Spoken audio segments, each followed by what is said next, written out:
Hi, and welcome to another narration presented by yours truly, Cryptids Roost.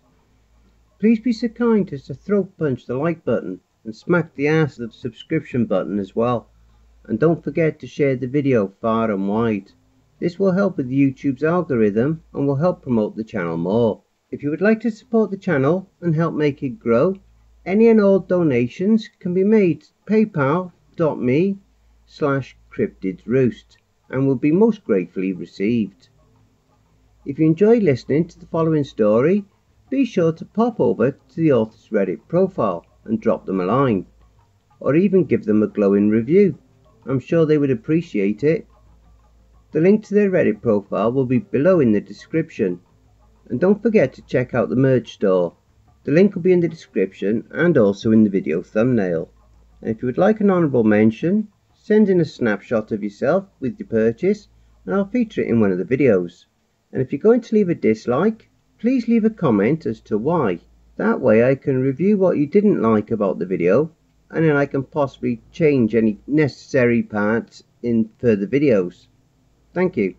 And finally, have you written a creepypasta story you would like me to narrate?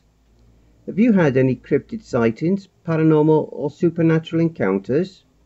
You can submit your stories and encounters to cryptidsroost@gmail.com. And if you wish to remain anonymous, that's fine with me. All links are listed below. So grab your coffee, sit back and enjoy the show. And don't forget, where fear is, happiness is not. Kyle, Monster Hunter, Part 1.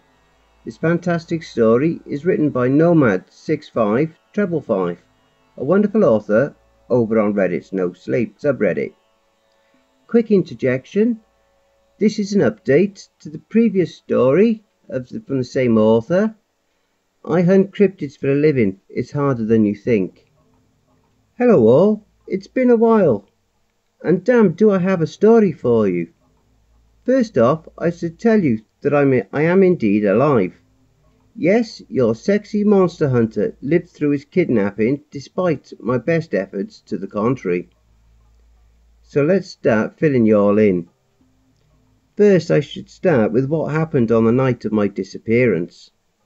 I understand Javier posted my last entry, even though it was unfinished. Anyway, after I heard the heavy thumping, scratching footsteps working their way along my hallway, I got up to check it out, taking my large hunting knife with me.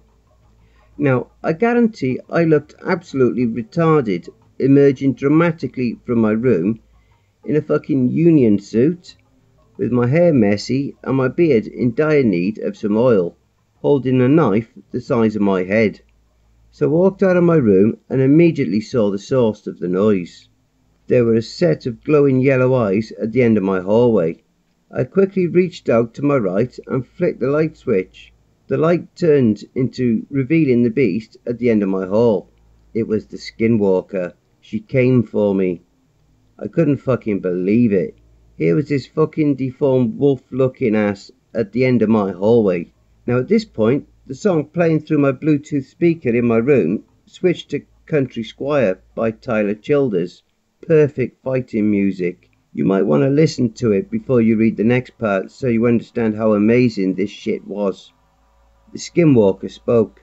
Kyle, I have come. It is time for your demise. Come quickly, and I will make it quick. You refuse to listen to my demands. Will you come willingly, or will I have to rip off a few limbs? I replied, pretending to stroke my beard thoughtfully. I'm going to go with option C. Fuck you and your demands. This obviously pissed her off, and she snarled while saying, So be it then, acting all macho and shit. Let's go, bitch, I promptly replied. She bolted towards me and lunged. I kicked her in the face, sending her sprawling. I was in need to let out some anger, so I let her get back up so I could fight her some more. She got to her feet quickly. She turned and growled at me again, and ran at me again.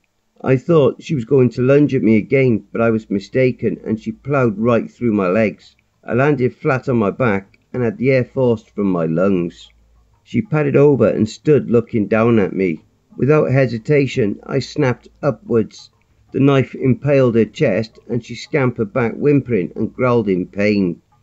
I rolled over and got back to my feet. She heeled around the knife, which meant I wasn't going to get it back without killing her. I charged her and tackled her. Once I was on top of her, I started punching. Blood ran down her face and pooled onto the floor, coating her black fur. I attempted to strangle her, but after a few seconds of her kicking, her foot connected with my chest and sent me flying across the hallway. I hit the wall on the other end, cracking the drywall. I fell to the floor and lay there, stunned for a few seconds. She walked back up to me and raked her claws down my face, from my hairline, over my left eye and down to my jawbone, leaving 4 large gashes and making my left eye useless. She then bit me in the foot and started to drag me away. I was in shock. I couldn't fight back. Hell, I couldn't even scream. I blacked out somewhere along the way, and I woke up sometime later to the skinwalker standing over me, glaring down at me. I could only see out of my right eye. My face was sticky with what I assumed was dry blood. There was a searing pain in my right foot, which I took as I wouldn't be walking out of here. The skinwalker was now back in human form. She was treating my facial wounds. I assumed she was trying to treat the infection. I tried to pull away, but only fell over on the dirty shack floor. I tried to crawl away, feebly. She grabbed me by the remaining scraps of my union suit and dragged me back through onto the chair. I didn't try to get any more after that. After many days passed, at least 6 or 7, I'm not quite sure. After this time had passed, there was a commotion one night. I heard a loud roar, like that of a fucking dinosaur. It kind of felt like I was in Jurassic Park for a second. Then a black shape crashed through the ceiling of my shack. It was the skinwalker. She was trapped. She was trapped under a beam now. I began calling for help, and after a second or two, I heard Javier's voice. "Hey, I found him! Over here! Hurry!" Suddenly, I saw the short Mexican man's frame in the doorway. "You fucking jackass, Kyle. I had to break out of maximum security prison to save your ass," he said to me while chuckling. I let out a weak chuckle and tried to get up, failed, and hit the ground hard. Suddenly, I saw 2 other faces in the doorway. One was my red-haired boss, Jerry. The other was Miguel. They had come for me. Jerry and Javier helped me up. They each supported me on one side and helped me to Javier's truck. Once there, Jerry spoke.